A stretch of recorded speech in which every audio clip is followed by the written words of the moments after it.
Welcome to మా ఇంటి వంటలు. ఈరోజు చలికాలం వచ్చేసింది కదండి, దగ్గు జలుబులు కూడా వచ్చేసాయి. దానికోసం మంచి కషాయం నేర్చుకుందాం. మా అమ్మగారు వచ్చారండి, ఎలా చేయాలో మనకి ఆమె చూపిస్తారు, చూద్దాం. హాయ్ అండి. మా అల్లుడి గారికి జలుబు చేసిందండి, బాగా దగ్గు జలుబు చేసిందండి. ఈ కషాయం మా అమ్మ నాకు నేర్పించిందండి, నేను మా అమ్మాయికి నేర్పిస్తున్నానండి. మీరు కూడా నేర్చుకొని దానికి కావాల్సినవి ఏంటంటే, ఏమేమి కావాలంటే చూద్దాం రండి. అది తులసాకు, మిరియాలు, కొంచెం అల్లం ముక్క, కొంచెం లవంగాలు, బెల్లం, జీలకర్ర, కొంచెం అది వాము, చెక్క, యాలక్కాయలు. ఇప్పుడు మిరియాలు దంచుకుందామండి.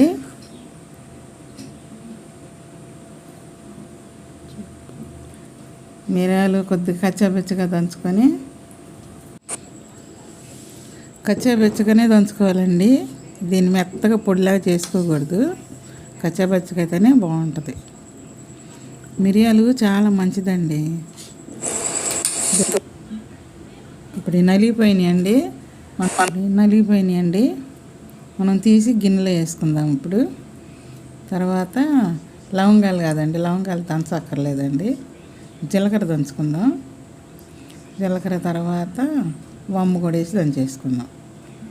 అవి కూడా అట్లాగే కొంచెం మెత్తగా అవసరం లేదండి, కచ్చాపిచ్చిగా దంచుకుందాం. జీలకర్ర వాము చాలా మంచిదండి.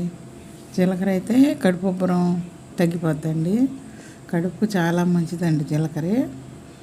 వాము అయితే అసలు మన చంటి పిల్లలకు కూడా పోస్తారండి వాము, అరుగుదలకి.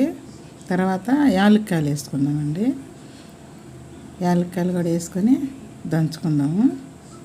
యాలక్కాయలు కూడా చాలా మంచిదండి అన్నిటికీ, అసలు అది చాలా మంచిది అంటారండి. గుండెకి కూడా, బీపీకి కూడా మంచిది అంటారండి యాలక్కాయలు. నలిగిపోయినాయండి, తీసి మనం గిన్నెలో వేసుకుందాము. చాలా బాగుంటుందండి ఈ కషాయం. నలిగిని చూడండి, గిన్నెలో వేసుకుందామండి. తర్వాత అల్లం ముక్కండి, అల్లం కూడా అలాగే కచ్చాపచ్చిగా దంచుకొని వేసుకుందాం. అల్లం కూడా అండి మనకి జీర్ణశక్తికి అన్నిటికీ చాలా మంచిదండి. కడుపులో అరుగుదలకు కానీ అన్నిటికీ మంచిది అల్లం కూడా. ఇప్పుడు మనం గ్లాసు నీళ్ళు పోసుకుందామండి. పోసుకున్నాక ఏ గ్లాస్తో పోసుకోవాలి? పావుసేరు సరిపోతుందమ్మా? సరిపోతుంది, ఒక పావుసేరు గ్లాస్తో పోసుకుంటే సరిపోద్ది. తర్వాత ఒక స్పూన్ బెల్లం వేసుకుందామండి.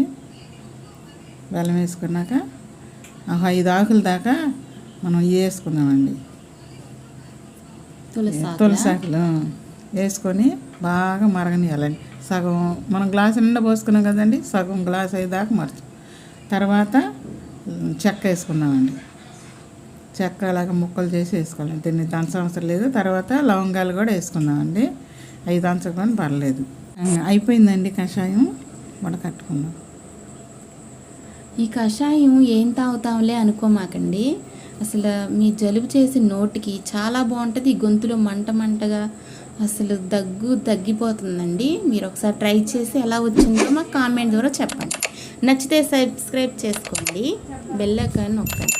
Thank you.